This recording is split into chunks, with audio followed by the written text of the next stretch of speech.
अब कभी नहीं छूटेंगे आपके फेवरेट टीवी शोज ZEE5 के साथ बिल्कुल फ्री। कोलू भाई तेरा घोंघटा, हाय तेरा घोंघटा, कोलू भाई। कितनी डस्ट है तुम में यार। विभू, what is this? क्या कर रहे हो ये तुम? तुम्हारी डस्ट उतार रहा हूँ। जाओ ना, मेरे लिए कॉफी बना के लाओ। तुम देख रही हो मेरे दोनों हाथ बिजी हैं यार। I'm working।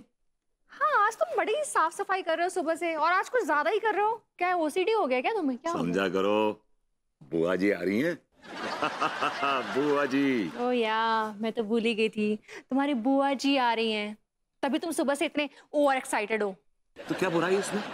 अगर मैं बुआ जी के आने से पहले तैयारियां कर रहा हूँ तो क्या बुरा कर रहा हूँ? नहीं, कोई बुराई नहीं है, लेकिन बस बात इतनी सी है कि जब मेरे घर वाले आते हैं ना, तो तुमसे एक तिनका भी उठाकर इधर से उधर नहीं रखा जाता है। सारा काम मुझे बोल बोल के करवाना पड़ता है तुमको। माफ करना, लास्ट टाइम तुम्हारे अंकल आए थे तो कौन घुमाने ले गया था उनको? मैं ले गया। हाँ, कहाँ लेके गए थे घुमाने? कहाँ लेके गए थे? वो कह रहे थे कि उन्हें छमिया बार देखना, वहां ले गया था। छमिया? मेरे अंकल पे ना गलत इल्जाम लगाने की जरूरत नहीं है, और वो तुम फोर्सफुली लेके गए होगे, वो थोड़ी ना गए होंगे। वो खुद ही बोल रहे थे, सॉरी। भाभी जी घर पर हैं? अरे आइए तिवारी जी। क्या बहुत बड़ी साफ सफाई चल रही है घर में? हाँ, विभू की बुआ जी आ रही है ना। ओह अच्छा, चचा जी तो पहले से लदे हुए हैं, अब ये बुआ जी भी लदने आ गई। माफ कीजिएगा, आपके पूरे खानदान में नल्ले ही भरे पड़े हैं क्या विभूति जी? तिवारी जी अपने काम से काम रखिए, ज्यादा होशियारी करने की जरूरत नहीं हमारे सामने। अरे हम तो अपने काम से काम ही रखते हैं, लेकिन हम तो भाभी जी को लेके फिक्रमंद हैं बेचारी। काम तो यही करती हैं, इन्हीं की कमाई पर चल रहा है सब। चल निकल यहाँ से। है? Get out। अरे अरे आदमी पैजामा। Get out। What is this Vibhu? घर आए मेहमान से इस तरह से बिहेव करते हैं? पहली बात तो ये कि मेहमान नहीं, दूसरी बात ये कि बड़ा बदतमीज आदमी, और तीसरी बात ये कि ऐसे आदमी को मैं अपने घर में एंटर नहीं करने दे सकता, और खास तौर से जब मेरी बुआ घर में हो। जब नल्ले लोग घर में भरे पड़े तो क्या? तिवारी जी।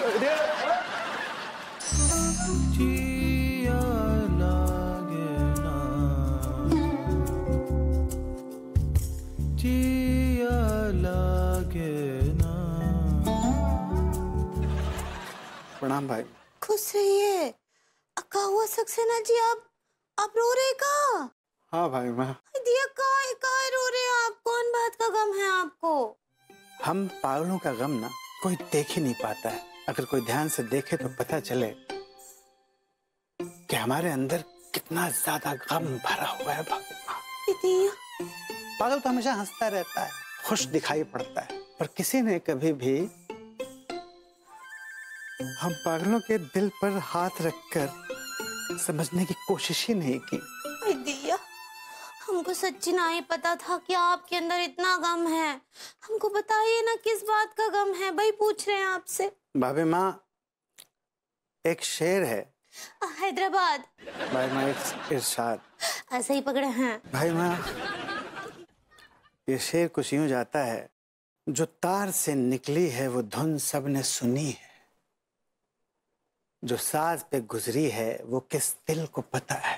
भाई माँ, क्या आप सचमुच मेरे गम को, मेरी कहानी को, मेरी दुख भरी दास्तान को सुनना चाहती?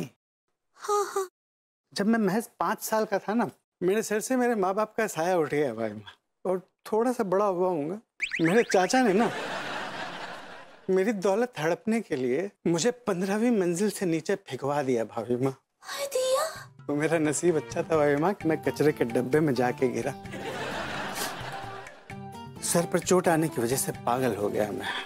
पता नहीं वो कौन भला इंसान था जिसने मुझे उस कचरे के डब्बे से निकाला और पागलपन की हालत में मुझे आगरा पागल खाने में भर्ती करवा दिया।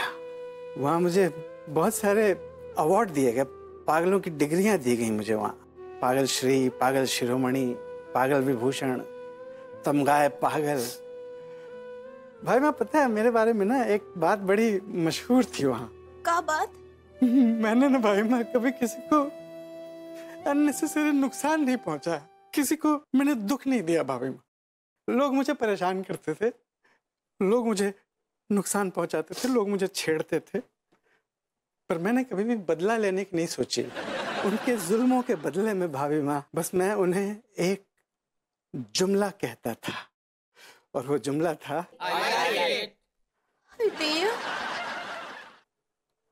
I like it. मैम आप जो है कहाँ की रहने वाली हैं? I was born and brought up in Lucknow. Lucknow. Lucknow के लोग तो बहुत बड़ी वाली उर्दू बोलते हैं। जी हुजूर, आपने बिल्कुल दुरुस्त फरमाया।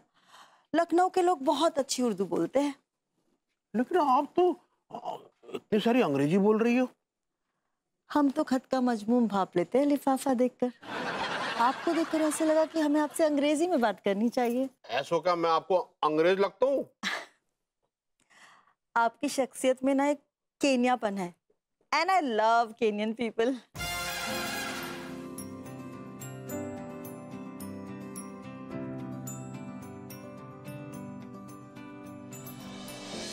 बात कर रहे हैं? आपके जीवन में कौन लड़की भी आई रही? जी। कौन थी वो एक पागल लड़की थी भाभी माँ। मुझे उससे टूट के प्यार हुआ था, बहुत गहरी मोहब्बत। वो भी मुझसे बहुत प्यार करती थी। अगर मेरे मन से कुछ निकलता था तो वो सिर्फ और सिर्फ वो दुआ होती थी भाभी माँ, जो उसके लिए निकलती थी कि ठीक हो जाए मेरी मोहब्बत, मेरा प्यार, वो ठीक हो जाए। भाई माँ वो ठीक हो गई। और उसके बाद भाई माँ जब मैं उसके पास गया ना तो उसने मुझे ठीक होने के बाद क्या हुआ? जब मैं उसके पास गया तो उसने मुझे पहचानने से इनकार कर दिया भाभी माँ। हाय दिया। उसने मुझे नहीं पहचाना। काहे? बस नहीं पहचाना। मैं कहता रहा सुनीता सुनीता मैं तुम्हारा अनोखे। सुनीता सुनो सुनो, मैं तुम्हारा अनोखे हूँ सुनीता। भाभी माँ उसने पलट के भी नहीं देखा, चली गई वो और अपने पीछे छोड़ गई एक सर्टिफाइड पागल। अनोखे लाल सक्सेना। ऐसा नहीं है भाई माँ कि उसके बाद लड़कियां नहीं आई मेरी लाइफ में। बहुत सारी लड़कियां आई, बड़ी अच्छी अच्छी लड़कियां आई। वो मुझसे शादी भी करना चाहती थी पर मैंने शादी नहीं की भाभी माँ। और भाई मैं सच बताऊं आपको, मुझे लगता है मैंने बहुत बड़ी गलती की। मुझे शादी कर लेनी चाहिए थी। मैंने बहुत बड़ी गलती की। अगर मैं शादी कर लेता ना भाई माँ तो आज मैं जितना लोनली फील करता हूँ ना भाभी माँ, जितनी तकलीफों से गुजरता हूँ ना भाभी माँ, शायद नहीं गुजरता। तो आप कर लीजिए ना सक्सेना जी शादी, हम आपका शादी कराते हैं। नहीं भाई माँ, प्यार में गूंथे थे जो गजरे वो नुकीले हो गए।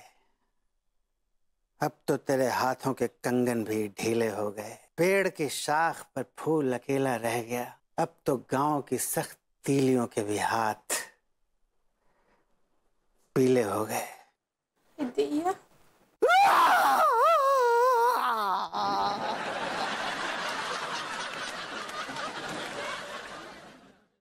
ZEE5 ऐप डाउनलोड करें और देखें सारे एपिसोड्स बिल्कुल फ्री।